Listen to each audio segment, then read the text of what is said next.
15 beers on a Tuesday afternoon. 15 beers on a Tuesday afternoon. Fuck yeah!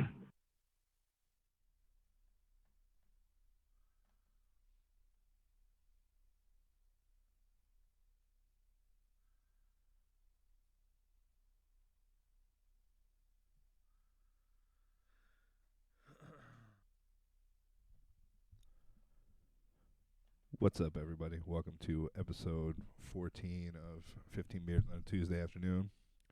Last week we had some audio problems, or 2 weeks ago, now that we're doing it every other week. So we didn't go live, so this is the first live stream in a while. Hope you guys enjoy it. We got some rain out.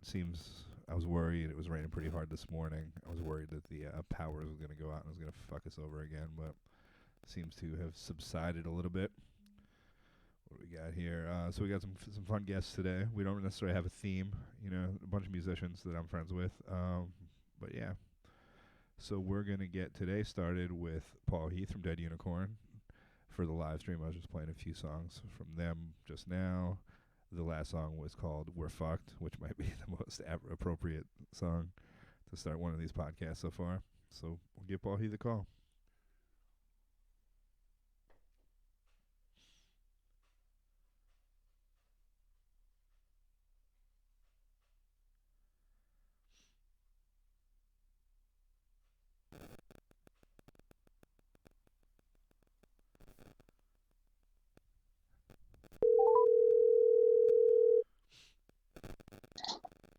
Howdy. Yo, what's up, Paul Heath? Not much. How we doing, Kevin Sharp? Pretty good. How are you? It's awesome. Nice. About to crack a beer. Nice. A little early, but All right. when this first started, I thought that if I'm gonna descend into madness, I might as well chronicle it. But then everything kind of leveled out, and now I just get really drunk every other Tuesday. not that that's that weird, but how are you doing? I am enjoying life, I guess. Nice. Yeah. You're one of the few. I've seen you in driving past a lot of times, but I don't think I've seen you in person. No, when you picked up your paintings from the Anchor, I've seen you in person. Yeah, that one time. Since this. Yeah, it's been a long time, dude. Yeah. How has this experience been treated? I mean, I guess it's a broad question because it's been such a long time. I know you guys were doing a lot of live streams at the beginning. Are you still doing those? We have dialed back on those. Yeah. Mostly because we are trying to take this opportunity to mix the new record and do the vocals on it. Okay. Rather than, it wasn't that the live streaming was bad. Yeah. But with all this COVID business going on, I'm sorry, my phone keeps doing this message stuff. Gotcha. Just with all the COVID stuff, it's hard to get together and rehearse. Yeah. It's, it's like both Zach and I have a kid, and so half our time are spent engaging our children with daytime activities, so that takes away from that. And then there's the rest of it's just it's just too much day drinking. How has that been going? What is the experience of trying to explain this to a kid, how where? Well, being Felix is a only child, I think I have a little bit of an advantage. He's pretty good at keeping himself entertained. Gotcha. But the drawback is he is a deep fountain of energy. Yeah. that just flows all day long. And he I bring him down into the gallery and let him do laps. Okay. To burn. It's kind of funny. Is it while you're painting, or are you just? No, I paint up in the house. I gotcha. I would love to keep it separated like that, but when it comes to painting, it just is wherever I am. So yeah, gotcha. Inevitably, my living situation becomes my studio. Isn't that? Didn't you do something last year where your mission was to do a certain amount of paintings over the course of a year? Yeah, I actually achieved it, and I probably exceeded it. But my goal was to do initially 52 paintings. So that is, a painting a week. Yeah, exactly. And then I tallied up what I had done in 2018, and it was 40 something. And I'm like, well, that's not much of a big deal. That's not a difference. So I whoever I was talking to in that moment just was like, well, then double it. And I was just like, Jesus. shit. Yeah. And so I went for 104, and I did it. I definitely Wow. did it. Yeah, it was hard to catalog it all. Yeah, I bet. It was like, because I was just focusing on painting most of the time, and then right before the first art show I had with it, I was like, holy shit, like I gotta now even like title some of this stuff. Yeah. So that was it was an undertaking, but definitely gratifying. That's And just even spatially, that's just a lot of paintings. oh, totally. The gallery's completely full with my work right now. It's and I had 3 separate solo shows at one point in 2019. Oh, okay. So like that's, which was the sum total of about 80 something paintings. And then I did a whole bunch of commissions also that just went straight to the client. So Yeah. that took up the difference, not to mention the few paintings that didn't make the cut. Yeah, but okay. paintings just nonetheless. So it's kind of interesting for you to like take on a challenge like that the year before, and then have this year be a year that I'm guessing is kind of good for an artist because you have maybe a little bit more free time to work on your stuff, right? Yeah, I'm actually like not even really skipping a beat. It's like I typically work in the PM or the late night. Yeah. So I oh my goodness, get that away. Sorry about that. So I don't know. I would paint after work and paint after Felix goes to bed, no matter what, the previous year. So it's more that I guess like just the daytime hours are a little bit more available. Yeah. But that ends up being spent with the kid or sleeping when he's not around. So it's basically you're on a similar routine, just it's without just the business work. as usual. Yeah, with it exactly more watching the kid, less of the work. Gotcha. Yeah, and even though like the art is discipline / work, not having to have a job that I punch in on and stuff, and do 20 like part-time hours, but still like 20 to 30 hours a week. Yeah, absolutely. Like without having that, this is like the longest vacation I've ever had. It's amazing. Nice.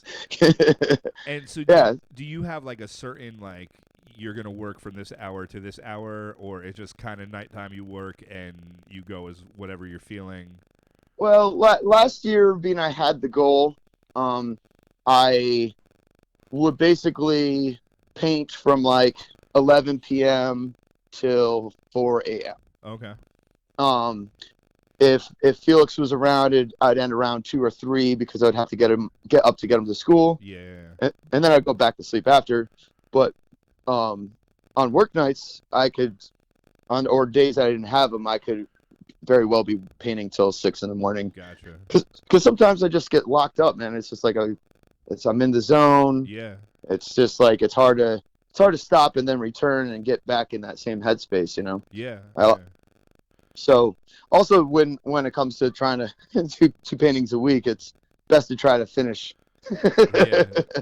No, like starting one and then getting halfway done and go on to the next one you finish and then move on. Is that? Yeah. Well, I typically have I have one focus piece always, but I have like 5 to 6 pieces on the floor, variably around. Yeah. A lot of the times just to catch any of the like off spray or anything crazy that comes off of the main painting. Yeah. But recently I've been doing this geometric work, which is not splatter work or very active. So it's like I'm doing all these other side abstract pieces to keep me from going insane from doing this very calculated work. I took one from Instagram that I have, I have up on the screen now. I think it's kind of like 4 flower shapes with a square and then some shapes on the inside. Nice. Yeah, that's the one I've been working on for the past at least 2 months. Gotcha. So, and this is the crazy aspect of having had the experience I had last year, is for the first time in now I can call my art career, I have something to reflect, to gauge value. So thereby, like some of the larger paintings I did last year, usually like in the lower 4 digits, like 1,200 on average. Gotcha. This one, and those would be done in like 4 days. Yeah. So if in theory I could have done 4 of those in a month I could have thereby 8 of that scale of painting right now. Gotcha. In the time I've done this. So if that's the case, then it's gotta be. See, I got you. Yeah. Okay. Yeah. That makes So sense. this might very well be my first 5-digit piece. All right. And that's scary to me. I don't know how. I'm anticipating having this for a long time. Well, it's one of those things where I think you know how much time do you spend like becoming the artist that you could be, and how much time do you spend becoming marketable as the artist that you could, or people think that you are. It's like right. Like how much time do you spend sending out press releases about your band, or how much time do you spend writing songs? It's a hard. Yeah, that's like no one really thinks about that when you go into pricing the value of your T-shirt. Let's say like the design of your band's T-shirt took the artist like 2 weeks. That's never really reflected. That's usually either like their pleasure to help out the band they're a fan of, absolutely. or it's a commission piece where they're getting a flat rate. It's like, and in that case, if you're a band and paying the artist outright, then it's just taken out of your margin of what is just promotional material anyway. Yeah. And that's always interesting. Like, how long do you keep the shirt around? Like, I've never kept track of like, oh, the money we invested, that we paid the artist, and then all the screen cross or whatever.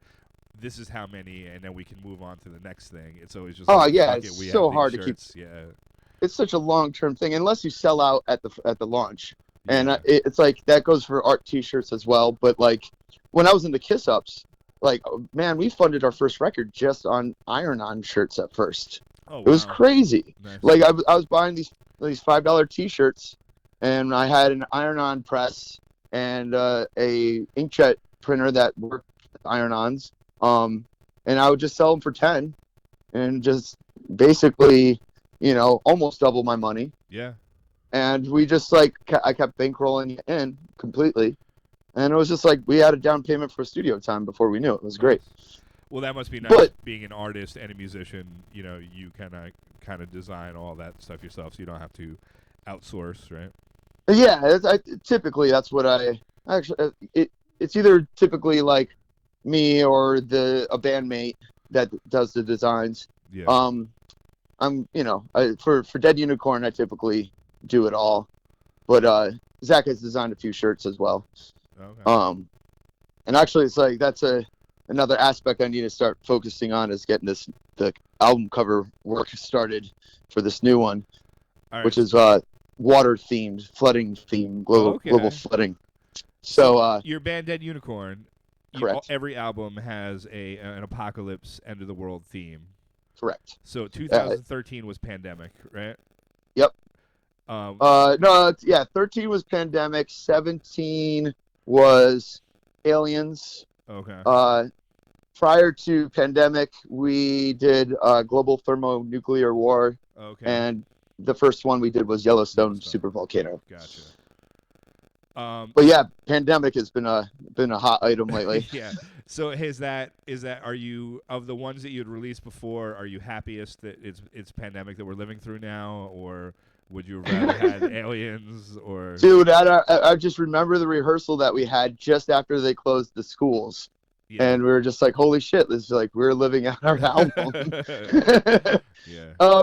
This is like a drill in the scope of like how we see the things going down in the way we describe it on the album. Really though, because there's no martial law yet. People aren't looting from each other. Yeah. There's no ban on travel. As soon as you can't drive anywhere and grocery stores run out, that's when it really gets to that apocalypse level. Yeah. Not to mention the pandemic itself, Yeah.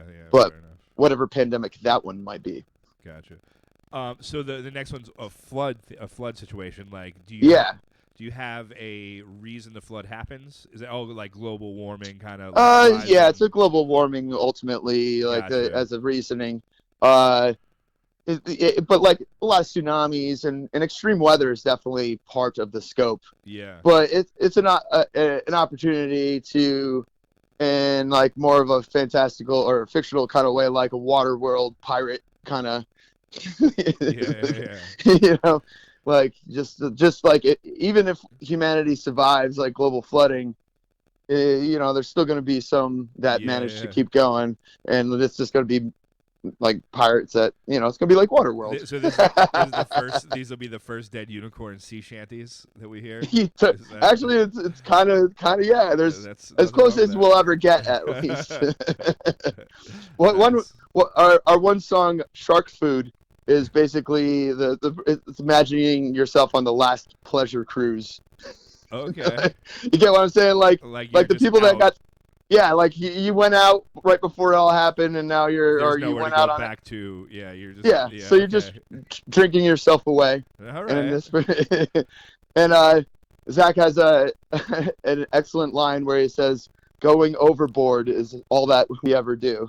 That's great. Nice. Because we always embrace the idea of like living in the moment Yeah. and let's party. Because man, if the world ends tomorrow, why aren't you doing what makes you happy? Absolutely, absolutely. There was a time, I think it was like early May or something like that, where there were a few news articles about Yellowstone like bubbling up or something like that. Yeah. It was after the pandemic, it was like two at once, and then everyone's Totally. talking about the aliens at the same time. Yeah, So it's all around, man. there was a while where you guys were a little bit Nostradamus-y, with that stuff. I still I'm excited to finally see some of this UFO stuff that they're talking about. Yeah. Like I've been, What is the deal with that? They're like, I think all they did was a very vague confirmation from the military, I believe. okay. That was just like, yeah, they called it something else. It wasn't UFO. It was like there are other Like flying things. non terrestrial flying Yes. objects or something like that. Yeah, something close Yeah. to okay. that. Yeah. And yeah, that's what they just rebranded it so it didn't seem threatening and just said, yeah, that's all. Like nothing else. All right. And they're friendly, and we've contacted them, and we understand nothing. Yeah, exactly. Just a confirmation that yes, the vehicles exist. I mean, it would be weird as well, though. Like, you know how like we send all these probes to Mars and shit. Yeah. Like maybe the first thing's not going to be some like way advanced civilization. It'll Right. be some kind of advanced civilization, but that still can't get here. That's just sending like Yeah, like a message in a bottle. Exactly. Yeah, that kind of thing. That's a good summation. I'd imagine that's probably what they have is a bunch of those equivocal like message in a bottles. Yeah. Yeah, possibly. Like, one that perhaps says we're coming next. Anyway. It's interesting to think about it. Like, imagine if we like found, we're able to get to Mars and there was something there. Like, we would definitely take advantage of it to the best of our abilities. Oh, absolutely. Like we have colonized anything that was possible to be colonized. So yeah, like we did it here on land. Why wouldn't we do it out there? So Totally. I think ideally you're just hoping on like a more benevolent kind of alien. If there is some like more advanced species, just hope that they're more benevolent than us. Well, we definitely covered that in a song called Mothership. Okay. And it's like that's from what was the alien album called? Just aliens. We really couldn't come up with a better idea. It's just because there's so many. It's such a vast concept. Like what? Yeah. It's just that but just the idea that like there's got to be some benevolent forces out there. Just as much as there's non or invasive or whatever. But I just kind of can imagine like a Hitchhiker's Guide solution to some of humanity as well. Like just someone scoops us up before the international intergalactic space highway goes, whatever. Which is always so fun when I think about that Douglas Adams story. It really tickles my imagination and fancy. Well, that's kind of the nice thing, like of the apocalypse scenarios. Your water one is like almost like you wipe out humanity, but then there's still a thriving. The Earth can live on. It'd be like the dinosaurs kind of wiped out by the tsunamis rather than the asteroid. I don't think that in any of our scenarios that Earth doesn't go on. Yeah, well, but in like the nuclear war one. Yeah, that's the only one that really is true. but that like even that like, I mean, we could probably put a big dent on the surface, another crater, if you will. But really, what's going to kill us after that is the nuclear fallout, the nuclear winter that happens after the fact. Like, because if you have enough strikes around the world, then it's just clouded, and it's got to stay that way for years and maybe decades. That's kind of what the super volcano would do as well, right? There would be absolutely, ash, so it would be like a kind of immediate ice age effect almost, right? Absolutely, yeah. And it's funny because there's a theory that the Earth was going into a hot spell that would have like evaporated a lot of the water on Earth. Okay. But that meteor hit us into the impact of the meteor created that false ice age and kept us from ever having it. Okay. Is that like dinosaur stuff? Is that what you're talking about? Like, well, just like that it probably saved more of the life on the Earth than the getting too hot, maybe potentially. Or at least that's what I got from it. Either way, that's interesting to think about. Like, 'cause if it does get too hot for plants, how do plants grow back? Or how does that grow back once it's too hot for? Or is it ever too hot for, I don't know. Oh, yeah, exactly. Like, we would find out, I guess. Well, I think we would be gone long before, there'd be like something that could live on longer than us. Yeah. It seems like, life continues on no matter what. Yeah. And that's also what's interesting about aliens. Like, just the idea of life is, we have our three-dimensional and physical idea of what that means, cognitive thought or breathing or growing and cells and such like that. Absolutely. But like there might be a version of life we can't even fathom. That's kind of interesting to think about, that we are the plants that don't understand what the fuck's going on around us, Right. Yeah. Or don't even notice that the rocks are talking. Anyway, I don't know. There you go. Some like mushroom shit, right? Yeah, right. Yeah. So how have you guys been like working? Did you have a lot of these songs written before this happened? Yes. Okay. Yes, we did. We actually were planning on having this out by this time. Okay. We were aiming for May. We always aim for. We try to make deadlines to force us to finish. Yeah, that's right. Which is a good way to operate. But we just derailed a lot. Just really, like, COVID affected the studio that we were working in. Where do you guys record? We recorded at Nada. Okay, yeah, John. And John Niclario's grandfather passed due to COVID. Yeah. So it's just not that the studio isn't working, but it was around when we were trying to get all that stuff going, and it just kind of derailed us a little bit. But it's fine because now we're focusing. We're still doing vocals, like we tracked all the instrumental. Gotcha. But we're just taking it at a more comfortable pace, and it's home studio style for the vocals, so it's way more comfortable and easier to get the take. Yeah. And this way, it's like I back in the day, I'm sure you can relate to this, like going to the studio thinking you were going to record everything in a day. Mm-hmm.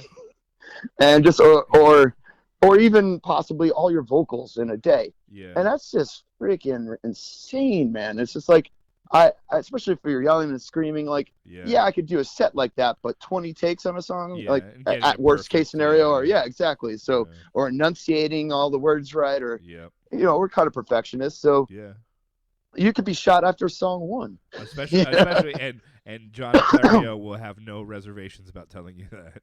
Oh yeah, but that's what. And once again, that's why we're doing the vocals at home. It's way more easy. It's way easier to deal with Zach's criticisms or him dealing with mine than like a producer or an engineer. It's easier to get the headset like I said, we have a pirate-esque song, a pirate theme song, and there are certain vocal takes I had to get my pirate on. I had to get that and to get the just make it sound right, and we got, and because we're friends and bandmates and was so comfortable doing this around each other, it was a lot easier to get that vibe going, that feel to, because I tense up if I'm in the studio and doing vocals. I try to loosen up, but inevitably I feel the pressure. So are you guys just recording the whole album yourself now? No, just the vocals. Just the okay, vocals. Gotcha. And then we'll send it back to Sean Paul, Pillsworth to mix, and then John Niclario probably will master it again. Gotcha. He's Yeah, done. right on. Yeah. He's done our past 3 albums, so we Yeah. most likely will. So your first few albums, you started in the Firehouse that he was working in Newburgh, right? Yeah. We went there to record a couple things, but mostly, we never recorded in that space. He just did all the mastering there. Okay. But we would go there to listen over what he did and a couple times or check in.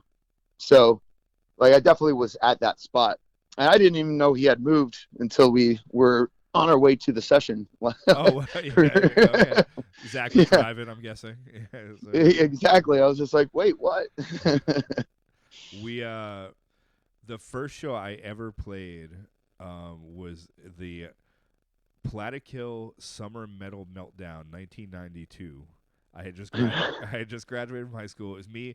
I played drums. Carl Carlu from Pain Mass played bass. Okay. And there were two other guys in the band. We were fucking terrible, you know. We got like dropped off there at like 4 a.m. the day, before, and just like slept there with our equipment, like fucking, and whatever. We were terrible. It was the first show I ever played. I was nervous, even though there's like literally 3 people there at that point. We played almost before the doors were open, Yep. But then the band after us played, and they covered Territorial Pissing by Nirvana and Where Eagles Dare by the Misfits. And we were like, holy shit, who is this, like, prog metal band? How are these guys so good? And John Niclario was a bass player of that band. And we recorded both Red Necromancer albums at Nada. The second one, though, while we were there, he sent me video footage of that fucking show. Like, how the fuck do you have video footage of us playing in 1992? Like, he is such a meticulous man. Obviously he has that. He's like, cyborg motherfucker. Like, that's great. Yeah. He's a funny one. I remember us discussing the Joey's Throwing Elbows album, and we were going to either record with him. He was still in his mom's basement at that point, I think. But we decided to go with this like country dude in Red Hook that we paid like 5 times as much as we would have paid, and the drums sound like garbage cans. And I'm like, fucking, we could have done it with fucking Niclario. Yep. It would have been amazing. Son of a bitch. Yep. Yeah, it's funny. I've been trying to organize due to all this free time, and my archive of posters of shows I played. Yeah. So it's a burden. Yeah. It's totally a burden. It's like, imagine 2 full-size plastic totes just full of paper. Wow. Yeah. Just like I eventually, and I don't hang them on walls anymore. Yeah, it used to be anywhere I moved, I just took up my favorites and they immediately went up everywhere. But now I got all these paintings and other people's art and other posters. It's like, so I've been thinking about putting them all up in my rehearsal room and seeing if I could tile the entire room with just like flyers from shows I played. Oh, nice, sweet. But then it's might seem like a little bit of an ego room. That's better than it wasn't with you when Joey's Throwing Elbows and you were playing with Matt on the Flumchuckers. We shared this small rehearsal space. Oh yeah, Gardner. When you guys left, we moved in with Mirth next door. And Pain Mask took that room. I think it was Pain Mask, or maybe it was some other band that eventually became Pain Mask. But they posted and they porn. Put porn. Yeah, I remember. Like weird to be like, if I'm in band practice with Joey's Throwing Elbows or literally any band I'm in, like I don't want to be aroused.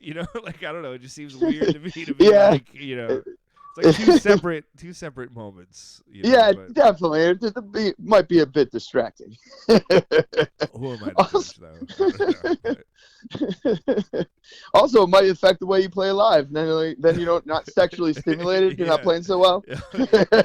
or better, maybe, who knows? Like, I really don't.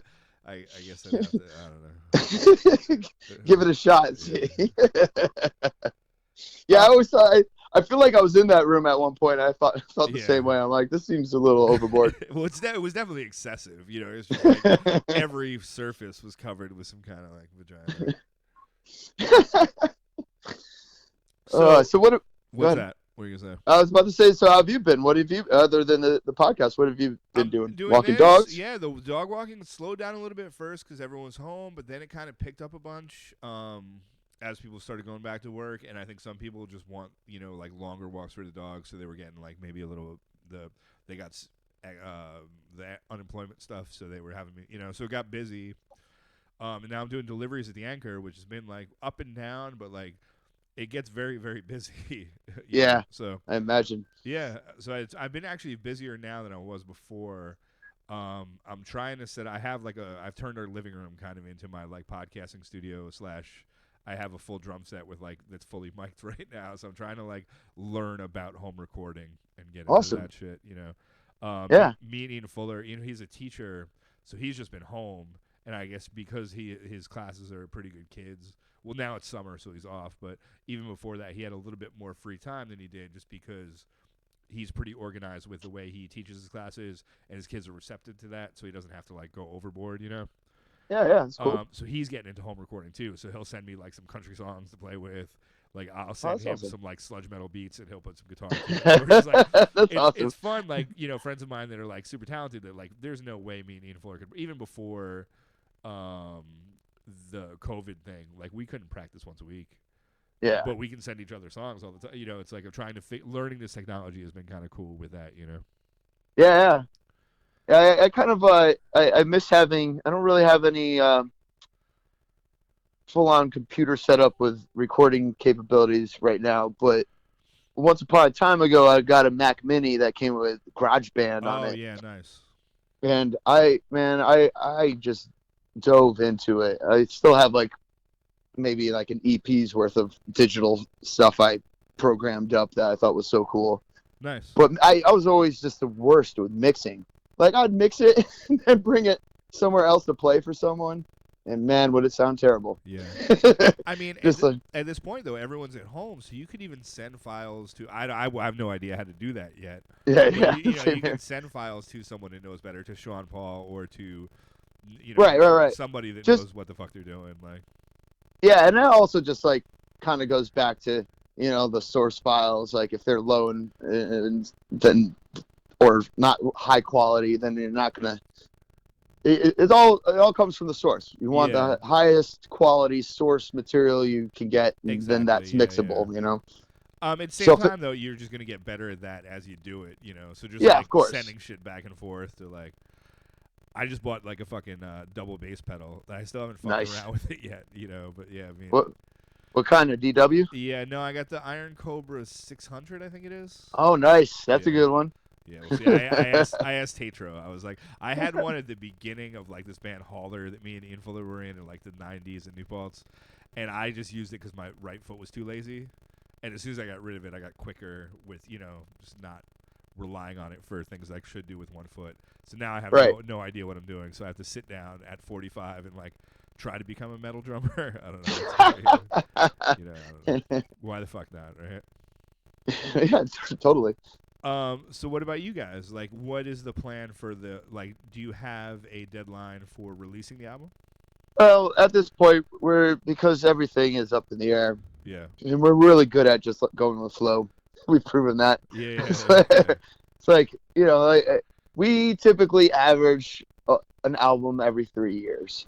And even though we pretty much wrote this album within a year, and that happened, I think, even with the other album before it like, still just ends up, life happens, you know. Yeah, it just, and then like if you like, we tried to demo / start recording this over a year ago, and it though it was going well, we ended up getting derailed on that, you know. So it's like, then enough time went by finishing the other songs, that the 2 songs that we demoed, like we already were better, you know, so we needed to, so, I mean, it never hurts to demo something. It never does. How is your songwriting process? Like, do you come in, when Zach has a song, does he come in with riffs, or does he?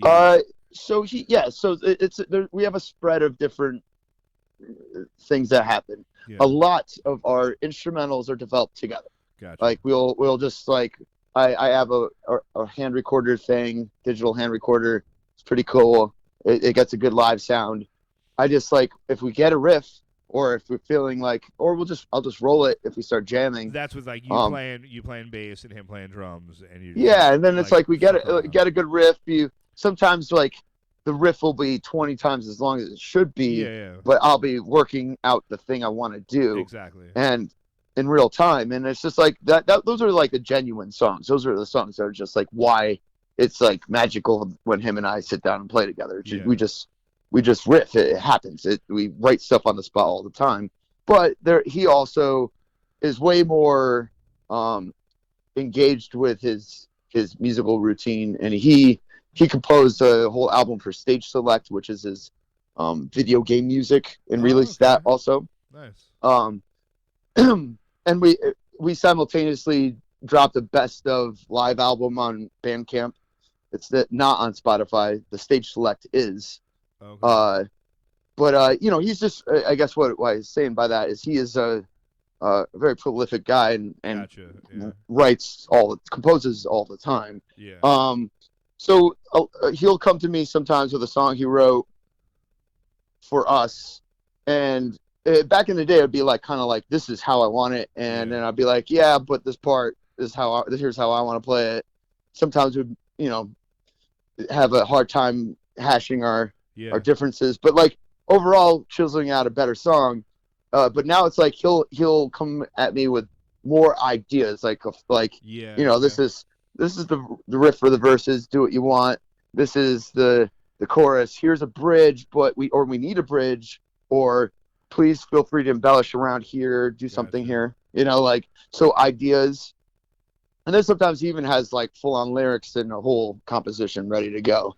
And so is he doing that on guitar, and then you're like translating it to like bass with your effects, or he has a bass at home as well, in a home recording situation. So he'll draft up a riff and then send it to me, and I'll learn it, and then I'll play along with him. But also there's, you know, I write riffs here and there as well. Yeah. I'm not as much of a lyricist as he is, and definitely not as good of a writer generally, you know. So like he writes all the time. He does content for websites. He writes, you know. And so you guys don't necessarily sing your, like, everything you're singing is not stuff you've written. You like divide up the singing. Yeah, sometimes. Yeah. Like, well, I often will do lyrics he wrote for me, but I typically, like the pirate song, we had the song written together, and we wrote it together, and we recorded it, but we had no lyrics yet. We had a concept. So we actually wrote the lyrics right there in the studio. He was recording his lyrics while I was finishing mine. But it was a call and response. So it made a lot more sense. You know what I mean? So I was basically writing my response to him, which is really perfect for a band like you guys. Like, I'm sure that's gonna be a fucking banger. Like, but there's, you know, there's also like if there's been times where like I've written something and been like, can you sing this? Because he's a much better singer, and then there'll be times then he'll be like, hey, can you back this one up? Because I'm good at the hollering, yelling voice. You know, so which is, you know, I'm a decent vocalist when I want to be and I have the right voice. But so it's like, you know, we know what our assets are, you know, when it comes to, and also he just kind of expects me to write some sort of counterpart harmonic thing on the bass to whatever riff he does. Anyway, because that's just like what I do. Just I like filling in the negative space, and that's the beauty of you guys being a band for so long. Like, you kind of feel out your, you know. Yeah. Oh yeah, it's definitely, dude. We used to have these awful hang-ups in the studio about the articulation of a part. You know, like we had a song that we played for years, and then got in the studio, and all of a sudden, like, basically got into like just stopped the works for a good half hour, arguing over like a ba ba da ba ba ba versus ba ba da ba ba ba. You know, like, I'm like, we've been playing it like this. And he's like, but I wrote it this way, you know? You know, or the kick drum's doing this. Listen to the kick drum. I'm like, fuck your kick drum. I mean, that's part of it, though. Like, you know, like knowing, you know, that there's a nice thing about being old is that you've known people so long and had these silly fights with them that I think it affects your relationship better because you realize what's worth fighting about and what's like there's certainly Yeah, not, at this point in the game, I'll jump to it. I'll be like, when we're in the studio, I'll be like, so the kick does boom boom, but boom boom. I'm like, do you want me to lock it in there? Like, and it's good. It does. If I allow myself to give his idea or vision a chance, it can sound better. It goes both ways. Like, it's definitely interesting, to try it out or be the more open-minded about it you are, I think, from both sides, the better, the overall product is going to be, or, what. Totally. Yeah. And if you could afford the time in the studio, why not? You know what I mean? Like, so like, if I'm like trying to explain to a drummer why you want to do a feedback track. Yeah. like just listen, let me do it. It'll be cool. Yeah. As a drummer, I do understand why you would. Like I get it, but I don't know. But he knows that I'll go too far if he lets me. There you go. So he's got to rein it in. So pirate themed or water themed. Is there a name for the album? It might end up being The Flood. I don't know if we have a working title or not. And you're going to do the artwork, I'm guessing, right? Of course, yeah. And I finally have a vision for it. Oh, okay. Which there's a really morbid, amazing song called "Last Dying Wave of a Drowning Child." Oh, Jesus Christ! All right. Yeah, it's a freaking awesome song. And there's Zach's lyrics, and it's just "Last Dying Wave of a Drowning Child." So basically, I'm imagining like those Japanese wave art. Like just tsunami waves, just very simple, like blue, black, white, or off-white. Gotcha. Something basically like on a CD format, square format, what appears to be a massive set of waves in that style, but with a tiny hand reaching up from out of the water. Oh, Jesus. All right. Like grasping for the air. Yeah. And it'll be really sad and scary.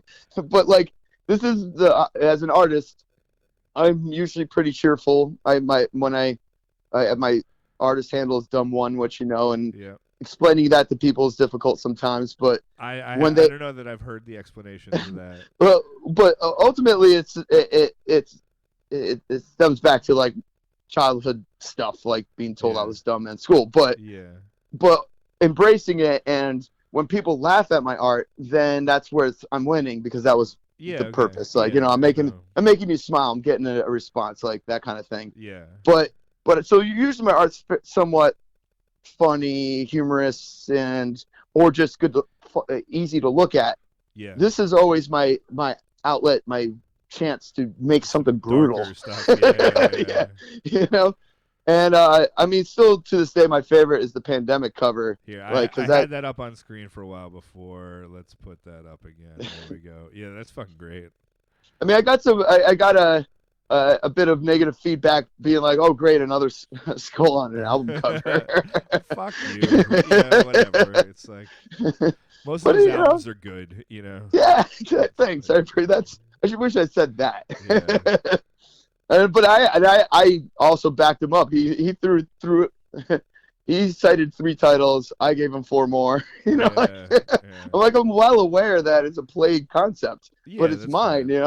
And I distorted it, and I made it. And the colors of this, I like Megadeth, fucking Killing's My Business, South of Heaven.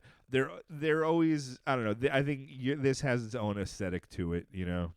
Yeah, and we color code our albums. So this is Code Orange. Okay. Code Orange? Yes. No, Code Yellow. Wait, what? It looks Code Yellow. Excuse me. Code Yellow. Yellow. Sorry, Orange is global thermonuclear war. But it's yellow. But also, I like, how do you illustrate a pandemic? Yeah. Like a pile of dead body. I don't know. Yeah.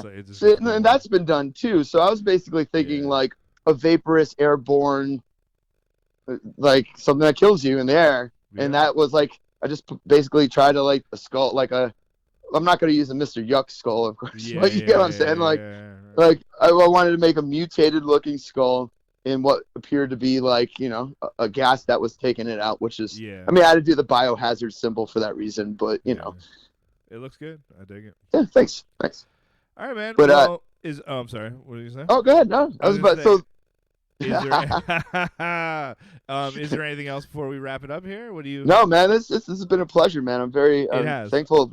Thank you. I've like I said, I've seen you drive by me so many times. We haven't gotten to talk, and it's great that we have. Yeah, this was a great reason to catch up. Right on, Absolutely. man. And I'm looking forward to the new album, and I'm actually looking forward to just having a beer with you at some point. Yeah, let's do that. Hopefully, this world, Yeah, after this monsoon passes. Right on, bro. All right, man. Be well. Yeah, Thank you. Love you, dude. Love you, too. Right Love on. you too. Thanks. Bye. All right, that was Paul Heath from Dead Unicorn, and we got Travis Kilgore coming up next. My friend from Chattanooga, Tennessee. We got a lot of questions to ask him. I think we're gonna play a tune from one of his bands while we take a break here, and yeah, hopefully you guys are enjoying it. I'll see you in a bit. 15 beers on a Tuesday afternoon. That sounds about right. That sounds metal as fuck. 15 beers on Tuesday afternoon is a Crazy Rev Kev production.